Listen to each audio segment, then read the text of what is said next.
मध्य प्रदेश के एक छोटे से गांव में 15 वर्षीय अर्जुन अपनी मां के साथ गरीबी में रहता था। एक दिन मजदूरी से लौटते समय जंगल के किनारे उसे मिट्टी में दबा एक पुराना लकड़ी का संदूक मिला।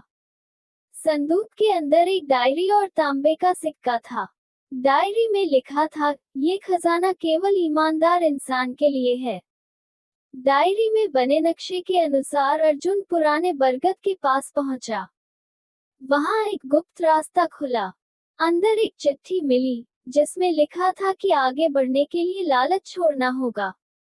कुछ लालची लोग भी उस खजाने की तलाश में थे।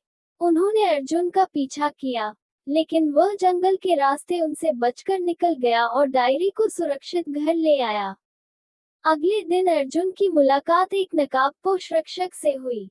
उसने अर्जुन को एक पुरानी चाबी दी और कहा, इसका इस्तेमाल सिर्फ सही समय पर करना। चाबी की मदद से अर्जुन जंगल के बीच बने एक पुराने मंदिर तक पहुंचा।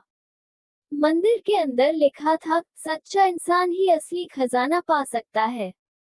मंदिर के अंदर एक गुप्त दरवाजा खुला। उसके पीछे एक छोटा कमरा था जहां एक लकड़ी का संदूक रखा था। अर्जुन ने धीरे से संदूक खोला। संदूक के अंदर सोना चांदी नहीं था। वहां खेती की नई तकनीकों की किताबें, पानी बचाने के तरीके, बीज और गांव के विकास से जुड़े पुराने दस्तावेज थे। साथ ही एक पत्र रखा था, जो इन ज्ञान का सही उपयोग करेगा वही सबसे बड़ा अमीर बनेगा। अर्जुन समझ गया कि असली दौलत मेहनत और ज्ञान है। अर्जुन ने उन किताबों और तरीकों को अपनाया। कुछ ही वर्षों में उसकी खेती खूब सफल हो गई।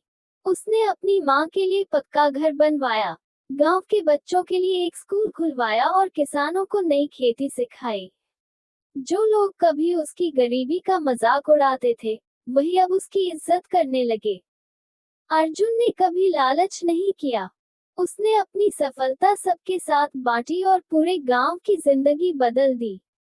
सीख: असली खजाना सोना चांदी नहीं, बल्कि मेहनत, ईमानदारी और ज्ञान है।